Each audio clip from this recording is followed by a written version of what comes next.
Sir అంటే ఇప్పుడు పాకిస్తాన్ మధ్య ఒక మ్యాచ్ జరిగింది. సో దీనికి సంబంధించి అందరూ రాజకీయ నాయకులు కానీ సినీ సెలబ్రిటీస్ కానీ అందరూ వెళ్ళారు కదా. సో రాయుడు గారు ఏంటి అంటే ఇది ఒక పబ్లిక్ స్టంట్ కోసం వెళ్ళారు అని చెప్పేసి అన్నారు. సో దీనికి బేస్ చేసుకొని ఫ్యాన్స్ కూడా కొంచెం గట్టిగానే కౌంటర్ ఇస్తున్నారు. సో దీని మీద మీ అభిప్రాయం ఏంటి? ఇప్పుడు అంబటి రాయుడిని కామెడీ ఆర్టిస్ట్గా తీసుకుందాం, ఓకే. ఎందుకంటే అందరూ కూడా ఇండియా పాకిస్తాన్ అంటే నాకు ఇప్పుడు తెలిసి వెంకటేష్ గారు వెళ్తారు, చిరంజీవి అందరూ వెళ్తారు, సినిమా ఆర్టిస్టులు అందరూ. ఇప్పుడేం కాదు, అంబటి రాయుడు నాకు తెలిసి మ్యాచ్లోకి రాకముందు నుంచి, మ్యాచ్లో సెలెక్ట్ అవ్వముందు నుంచి వెంకటేష్ గారి నుంచి so many is the heroes.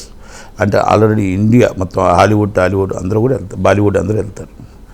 అయితే దాన్ని మనం ఈ విధంగా మనం తప్పుడు మాట మాట్లాడకూడదు. ఎందుకంటే ప్రతి ఒక్కరికి మన పాకిస్తాన్ ఇండియా అంటే అది అంటే ఏదో ఓకే మన విరోధం కాదు, కానీ ఒకప్పుడు మనకు జరిగిన వాళ్ళకి మనకు చిన్న ఇది ఉంది కాబట్టి మన శత్రు దేశం అనే ఒక ఫీలింగ్ అంతే. అంటే మన పక్క దేశంతో ఆడుతుంటే, దాయాదుల దేశంతో ఆడుతూ ఉంటే ఒక ఇంట్రెస్టెడ్. ఈరోజు మీరు నమ్ముతారో నమ్మరో, all theatres 10 tickets and 5 tickets ఉన్నాయి. అంటే థియేటర్లో జనాలు లేరు, రోడ్డు మీద జనాలు లేరు. పాకిస్తాన్ ఇండియా నడిస్తే అంత ఇంట్రెస్ట్గా ఉంటుంది. అంటే వాళ్ళకి అలాగే ఉంటుంది, వాళ్ళు గెలాలని కోరుకుంటారు, మనం గెలాలని కోరుకుంటాం.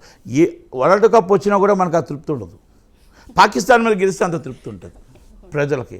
అంటే ఏంటంటే మేము ప్రతిసారి మేమే గెలిచాం అన్న ఒక ఫీలింగ్. అంటే మనం మన దేశం గెలిచినట్టు ఒక ఫీలింగ్ అవుతారు. కాబట్టి దాని మీద అంబటి రాయుడు గారు ఆ మాటలు వెనక్కి తీసుకొని క్షమాపణ చెప్తే బాగుంటుంది. లేదనుకుంటే కామెడీ ఆర్టిస్ట్గా తీసిపారేవాల్సి వస్తుంది.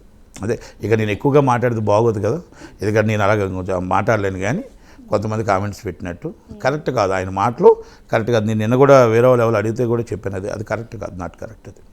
ఎందుకంటే ప్రతి వాళ్ళకి ఇష్టం, ఒకరు ఇంట్లో చూస్తారు, ఒకరు అక్కడికి వెళ్తారు. నేను లోకేష్ గారు కూడా వెళ్ళారు,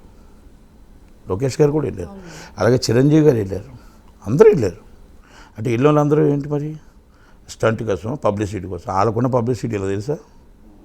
అంటే మనం ఇంకా అందుకని ఎక్కువగా మాట్లాడదలుచుకోలేదు. కానీ కనుక దయచేసి ఆయన వెనక్కి తీసుకొని క్షమాపణ చెప్తే బెటర్ అవుతుంది.